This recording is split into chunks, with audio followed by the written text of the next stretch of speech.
पूर्वी और दक्षिणी यूक्रेन के बहुत बड़े हिस्से पर रूस कब्जे का दावा कर रहा है। पूरी जंग अब दक्षिणी यूक्रेन में सिमट गई है, जहां पर रूस ने हवाई हमले तेज कर दिए। रूस की सेना की तरफ से कुछ ऐसे ही हवाई हमलों का एक वीडियो जारी किया गया। यह वीडियो यूक्रेन की सेना के एक ठिकाने पर हमले का है। रूस का दावा है कि उसके स्पेशल ऑपरेशन में बड़े पैमाने पर यूक्रेन की सेना के हथियार नष्ट कर दिए गए। इसके साथ ही रूस ने यूक्रेन के कई सैनिकों के भी मारे जाने का दावा किया।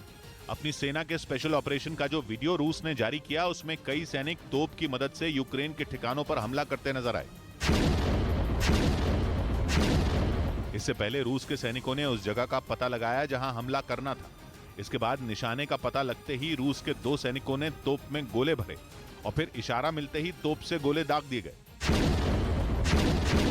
एक बार हमला शुरू होने के बाद तो मानो वहां मौजूद दोनों तोप से गोले छोड़ने की होड़ लग गई। तोप से एक बार हमला करते ही 2 सैनिक फिर गोले लेकर तैयार खड़े दिखाई देते और जैसे ही आदेश मिलता वो उन्हें तोप में भर देते। इसके बाद तुरंत गोले दाग दिए जाते। यूक्रेन की सेना पर यह भीषण हमला काफी देर तक चलता रहा। रूस ने दावा किया कि उसके हमले में यूक्रेन के कई आधुनिक हथियार, गोला बारूद और सेना की गाड़ियां नेस्तनाबूद हो गईं। वहीं यूक्रेन में छिड़ी भीषण जंग के बीच पुतिन के करीबी और वफादार चेचन कमांडर रमजान कादिरोव रूस की राजधानी मॉस्को पहुंच गए। 2 दिन पहले ही रमजान कादिरोव ने लुहांस्क प्रांत के सेवरोदोनेस्क शहर पर कब्जे का ऐलान किया था और माना जा रहा है कि उसी जीत की खबर खुद अपनी जुबान से पुतिन को सुनाने के लिए रमजान कादिरोव मॉस्को पहुंचे। वहां कादिरोव ने रूस के सिविल डिफेंस मिनिस्टर एलेक्जेंडर कुरियनकोव से मुलाकात की और उसे एक सामान्य दौरा करार दिया। रूस ने इस वक्त यूक्रेन के पूर्वी इलाके को जीतने के लिए अपनी पूरी ताकत झोंकी हुई है।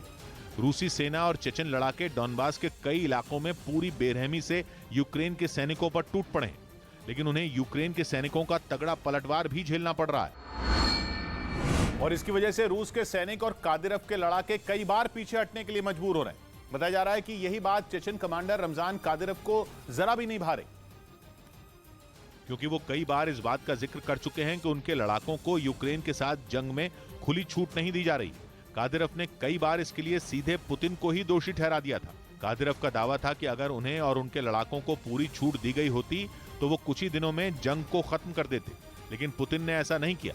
चेचन कमांडर ने तो यहां तक कह दिया कि मारियोपोल की जंग भी इसी वजह से 3 महीने से ज्यादा वक्त तक खिंच गई थी। माना जा रहा है कि कादिरोव अब मारियोपोल वाली गलती दोहराना नहीं चाहते। वो डॉनबास के ज्यादा से ज्यादा इलाकों पर तेजी से कब्जा जमाना चाहते हैं, जिसके लिए उनके लड़ाके रूसी सेना के साथ मिलकर वहां जोरदार हमले बोल रहे हैं। दावा किया जा रहा है कि वो एक एक करके कई इलाकों से यूक्रेन के सैनिकों को खदेड़ रहे हैं। 2 दिन पहले ही रमजान कादिरोव ने तो लुहांस्क प्रांत के सेवरोदोनेस्क शहर पर पूरा कंट्रोल होने का ऐलान कर दिया था।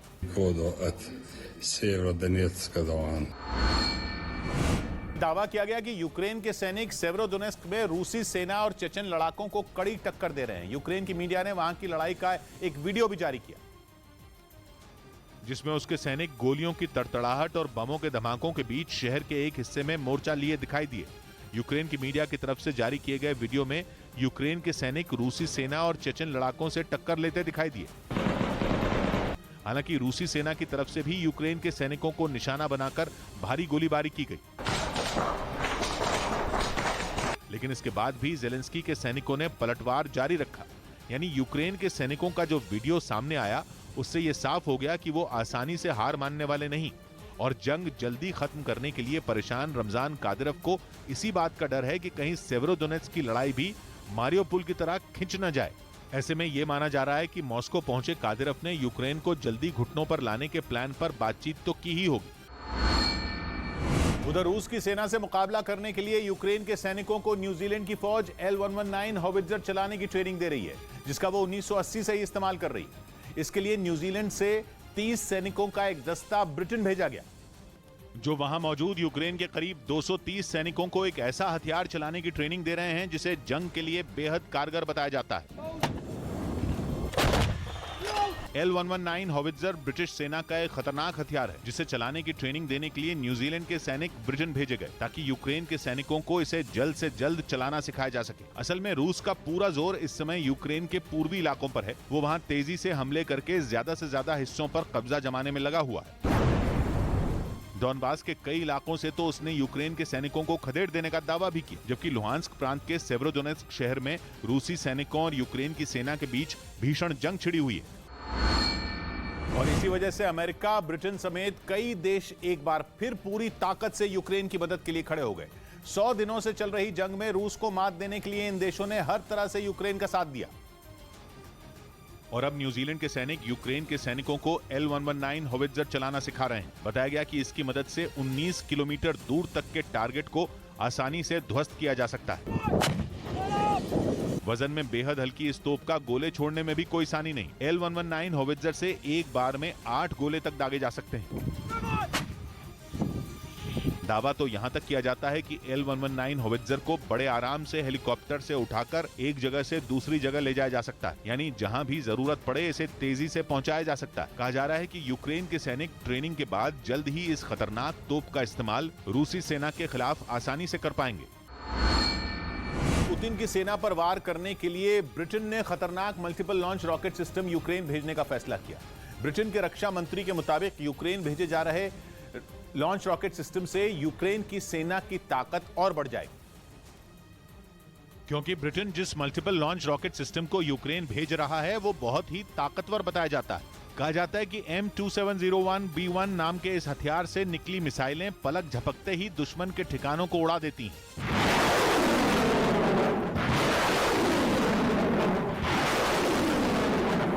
ब्रिटेन का दावा है कि M2701B1 यूक्रेन के साथ जंग में रूसी सेना के लिए काल साबित होगा, क्योंकि ये करीब 80 किलोमीटर दूर बैठे दुश्मन का भी सफाया कर सकता है और इससे लॉन्च होने वाली मिसाइलें जीपीएस का इस्तेमाल करती हैं, जो सीधे अपने निशाने पर ही फटती हैं। और यही बात इसे जंग में खतरनाक बनाती है। माना जा रहा है कि ब्रिटेन से मिले इस हथियार से यूक्रेन के सैनिकों को डोनबास के इलाके में रूसी सेना का मुकाबला करने में बड़ी मदद मिलेगी। ब्रिटेन न सिर्फ multiple launch rocket system Ukraine को दे रहा है, बल्कि वो उसे चलाने की ट्रेनिंग भी ज़ेलेंस्की के सैनिकों को देगा। इसके साथ ही ब्रिटेन ने यह भी साफ कर दिया कि रूस को मात देने के लिए वो आगे भी यूक्रेन की ऐसे ही मदद करता रहेगा। यूक्रेन की सेना ने एक वीडियो जारी किया जिसमें उसके सैनिक मिसाइल दागते नजर आए। ज़ेलेंस्की की फौज का दावा है कि उसने S-300PT एयर डिफेंस सिस्टम का इस्तेमाल कर रूसी सेना को भारी नुकसान पहुंचाया। और जो वीडियो उसकी तरफ से जारी किया गया उसमें कुछ जवान मिसाइल हमले की तैयारी करते दिखाई दिए। सैनिकों ने रडार की मदद से सबसे पहले अपने टारगेट को लॉक किया और फिर ताबड़तोड़ कई मिसाइलें दागी, जिसके बाद पूरा आसमान मिसाइलों के शोर से गूंज उठा। यूक्रेन ने दावा किया कि उसने अपने S-300PT एयर डिफेंस सिस्टम से रूस के कई ड्रोन को पूरी तरह बर्बाद कर दिया। इतना ही नहीं, उसने रूस की सेना की तरफ से दागी गई कुछ क्रूज मिसाइलों को भी आसमान में ढेर करने की बात कही। यूक्रेन के बर्दियांस्क में अचानक हुए बम ब्लास्ट से दहशत मच गई। यह धमाका वहां समंदर किनारे हुआ जहां कई लोग पहले से मौजूद थे, लेकिन बम फटते ही वो सहम उठे। इससे पहले कुछ लोग समंदर किनारे आराम से बैठे नजर आए तो कुछ लोग पानी में मस्ती करते दिखे, लेकिन थोड़ी ही देर में अचानक उनके करीब हमला हुआ जिससे चीख पुकार मच गई। ये धमाका इतना जबरदस्त था कि वहां काफी देर तक आग के साथ काला धुआं दिखाई दिया। यूक्रेन का आरोप है कि यह हमला रूस की सेना ने किया। रूस के रक्षा मंत्रालय ने एक वीडियो जारी किया जिसमें उसका टैंक दुश्मनों पर गोले बरसाता दिखाई दिया।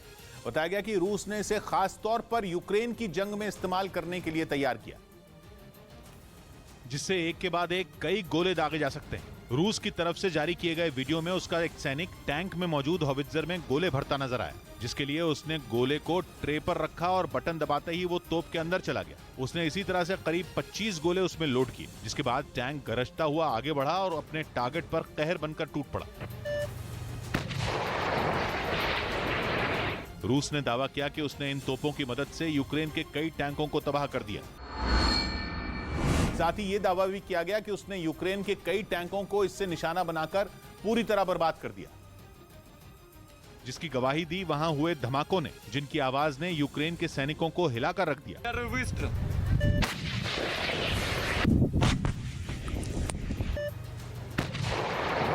वीडियो में टैंक के अंदर का नजारा भी दिखाया गया, जहां टैंक चलाने वाले सैनिक ने गोला लोड कर जैसे ही उसे फायर किया, लोहे का भारी भरकम टैंक तक थर्रा उठा। रूस के मुताबिक उसकी तोप से दागे गए गोले यूक्रेन के लिए काल साबित हुए, जिससे उसे काफी नुकसान उठाना पड़ा। उधर यूक्रेन की सेना ने एक वीडियो जारी किया जिसमें उसके सैनिक रूस के कई टैंकों को बर्बाद करते दिखाई दिए। बताया गया कि ये टैंक यूक्रेन के डोनेस्क इलाके में हमला करने की फिराक में थे। लेकिन यूक्रेन के जवानों की नजर उन पर पहले ही पड़ गई। जो वीडियो सामने आया उसमें रूस के कई टैंक डोनेस्क के रिहायशी इलाके से गुजरते दिखे। जैसे ही वो यूक्रेन के टारगेट पर आए, सेना ने उन पर बमों की बरसात शुरू कर दी, जिससे रूस के टैंकों का काफिला वहीं रुक गया। जैसे ही काफिला रुका, यूक्रेन ने फिर बमबारी की, जिसमें एक टैंक तबाह हो गया। वहीं इस हमले से बचने के लिए कुछ टैंकों को लेकर रूस के जवान पीछे की ओर जाने लगे, जबकि कुछ दूसरे रास्ते की तरफ भागते दिखाई दिए। हालांकि यूक्रेन के सैनिकों ने उनका पीछा नहीं छोड़ा और उन टैंकों को तबाह कर दिया। यह हमला इतना जबरदस्त था कि वहां काफी देर तक आग के साथ धुएं का गुबार उठता नजर आया। पश्चिमी देशों को अपनी ताकत दिखाने के लिए प्रशांत महासागर में रूस ने युद्ध का अभ्यास किया। यह अभ्यास ऐसे वक्त में किया गया जब कुछ रोज पहले ही अमेरिका ने भूमध्य सागर में अपने सबसे घातक जंगी जहाज को उतार दिया था। और ऐसा करके अमेरिका ने रूस को यह चेतावनी देने की कोशिश की थी कि अगर उसने नेटो देशों को जंग में घसीटने की कोशिश की तो वो चुप नहीं बैठेगा। इसीलिए उसने भूमध्य सागर में फ्रांस और इटली के साथ चल रहे सैन्य अभ्यास में अपने सबसे घातक और ताकतवर जंगी जहाज यूएसएस हैरी एस ट्रूमैन को उतार दिया था। हालांकि अमेरिका पहले ही ये कह चुका है कि उसकी सेना यूक्रेन में जंग का हिस्सा नहीं बनेगी, लेकिन उसने ये चेतावनी भी दी है कि अगर नेटो देशों पर आंच आई तो रूस को बेहद गंभीर परिणाम भुगतने होंगे। अमेरिकी aircraft carrier USS Harry S Trueman का एक वीडियो भी सामने आया था, जिसमें एक के बाद एक कई लड़ाकू विमान युद्धपोत के रनवे से उड़ान भरते और फिर उस पर सुरक्षित तरीके से उतरते नजर आए थे। और इस सैन्य अभ्यास के दौरान अमेरिकी एयरक्राफ्ट कैरियर से कई घातक मिसाइलें भी छोड़ी गई थी। उस वक्त यह दावा किया गया था कि अमेरिका के इस कदम से, या यूं कहें कि इस सैन्य अभ्यास के दम पर, पश्चिमी देश रूस को चुप करा देंगे। लेकिन ऐसा हुआ नहीं, क्योंकि अमेरिकी aircraft carrier USS Harry S Trueman को समंदर में उतारने के कुछ रोज बाद ही रूस ने प्रशांत महासागर में युद्ध का अभ्यास शुरू कर दिया। रूस की इस मिलिट्री ड्रिल को अमेरिका, इटली और फ्रांस के सैन्य अभ्यास के जवाब के तौर पर देखा जा रहा है, जो करीब 3 महीने से भूमध्य सागर में चल रहा है। मतलब ये कि रूस नेटो देशों के सामने किसी भी कीमत पर झुकने को तैयार नहीं है। और इसीलिए उसने समंदर में नौसेना का अभ्यास शुरू करके एक बार फिर पश्चिमी देशों को अपनी ताकत का एहसास कराया। इसका एक वीडियो भी रूस की तरफ से जारी किया गया, जिसमें रूसी सेना के कई युद्धपोत समंदर का सीना चीरते हुए तेजी से आगे बढ़ते दिखे। इस दौरान दुश्मन को टारगेट कर जंगी जहाज से ताबड़तोड़ गोले भी दागे गए। रूस की तरफ से जानकारी दी गई कि इस मिलिट्री ड्रिल में 40 से ज्यादा युद्धपोत और 20 लड़ाकू विमान शामिल हैं। यही नहीं, इस सैन्य अभ्यास में पनडुब्बियों को शामिल किया गया है, जो समंदर में 10 जून तक जंग लड़ने और दुश्मनों को ढेर करने का अभ्यास करेंगे। वहीं यूक्रेन ने एक वीडियो जारी किया जिसमें उसके सैनिक घुसपैठ के इरादे से आए रूसी सैनिकों को खदेड़ते नजर आए। यह वीडियो डोनेस्क इलाके का बताया गया, जिसमें यूक्रेन की हवाई बमबारी से बचने के लिए कुछ रूसी सैनिक एक घर में छिपते नजर आए। यूक्रेन ने उन 5 के अंदर जाने का इंतजार किया और फिर उस बिल्डिंग में ही धमाका कर दिया जिसमें वो छिपे थे। पहला धमाका होते ही रूसी सैनिक जान बचाने के लिए जंगल की तरफ भागे। इससे पहले कि वो दूर पहुंच पाते, वहां दूसरा धमाका हुआ, जिसके बाद आगे चल रहे सैनिकों ने साथियों को बचाने की बजाय वहां से निकलना ही सही समझा। लेकिन यूक्रेन की फौज ने उन्हें बचकर जाने का एक भी मौका नहीं दिया। उनका पीछा कर उनमें 3 को एक साथ मौत के घाट उतार दिया गया। वहीं एक सैनिक बुरी तरह जख्मी हो गया, जिसे यूक्रेन के सैनिकों ने घेर लिया। इसके बाद सबसे पहले उन्होंने घायल रूसी फौजी के पैर से गोली निकाली। इसके बाद उसकी आंखों पर पट्टी बांधकर उसे वो अपने साथ ले गए, जहां उससे यूक्रेन की सेना ने पूछताछ की। पश्चिमी मीडिया ने दावा किया कि पुतिन के एक सांसद ने अमेरिकी सैन्य ठिकानों को तबाह करने की धमकी दे डाली। उन्होंने ये भी चेतावनी दी कि अगर अमेरिका ने यूक्रेन को मदद के तौर पर हथियार देना बंद नहीं किया तो यूरोप में मौजूद उसके मिलिट्री बेस को मिसाइल से निशाना बनाया जाएगा। और अगर ऐसा हुआ तो फिर रूस और अमेरिका के बीच जंग छिड़ जाएगी। असल में युद्ध के पहले दिन से अमेरिका यूक्रेन के साथ खड़ा है। वो यूक्रेन को न सिर्फ पैसा और हथियार दे रहा है, बल्कि उसकी दूसरी जरूरतों को भी पूरा करने में जुटा है। महज 2 दिन पहले ही अमेरिका ने यह ऐलान किया था कि वो यूक्रेन को एक बेहद ताकतवर हथियार हाइमार्स यानी high mobility artillery rocket system देने जा रहा है, जो इस जंग में रूस के खिलाफ यूक्रेन का तुरुप का इक्का साबित होगा। दावा है कि यूक्रेन अमेरिका से मिले हाइमार्स रॉकेट सिस्टम से रूस की जमीन को भी निशाना बना सकता है। और अगर ऐसा हुआ तो ये जंग और भड़केगी, क्योंकि हाइमार्स एक ऐसा हथियार है जो एक साथ कई मिसाइलें दागने की ताकत रखता है। वो भी ऐसी मिसाइलें जो जीपीएस का इस्तेमाल करती हैं और सीधे अपने टारगेट पर कहर बनकर टूटती हैं। यही वजह है कि रूस अमेरिका पर जंग को और भड़काने का आरोप लगा रहा है। हालांकि अमेरिकी राष्ट्रपति जो बाइडेन ये साफ कर चुके हैं कि वो यूक्रेन को ऐसा कोई रॉकेट सिस्टम नहीं देंगे जिससे वो रूस की सीमा के अंदर वार कर सके। दावा है कि इस घातक हथियार को यूक्रेन काफी वक्त से डॉनबास की लड़ाई में इस्तेमाल करने के लिए अमेरिका से मांग रहा था, क्योंकि पिछले कई दिन से रूस डॉनबास पर कब्जा जमाने के लिए यूक्रेन की सेना पर ताबड़तोड़ हमले कर रहा है। और हाइमार्स यूक्रेन के लिए वरदान साबित हो सकता है। वैसे रूस और यूक्रेन दोनों अलग अलग मल्टीपल लॉन्च रॉकेट सिस्टम का इस्तेमाल कर रहे हैं, लेकिन हाइमार्स की बात अलग है, क्योंकि अब तक की जंग में यूक्रेन की तरफ से इस्तेमाल किए जा रहे रॉकेट सिस्टम के मुकाबले हाइमार्स की रेंज भी ज्यादा है और उसका निशाना भी औरों के मुकाबले ज्यादा सटीक है। अमेरिका का यह रॉकेट सिस्टम 80 किलोमीटर की दूरी पर बैठे दुश्मन के ठिकानों को उड़ा सकता है। इस हथियार के मिलने के बाद यूक्रेन की ताकत एकदम से बढ़ जाएगी, क्योंकि जंग के मैदान में रूस की सेना जहां तैनात है, यूक्रेन उससे कहीं आगे तक वार कर सकेगा। इसी वजह से रक्षा विशेषज्ञ डॉनबास की जंग में हाइमार्स को गेम चेंजर मान रहे हैं।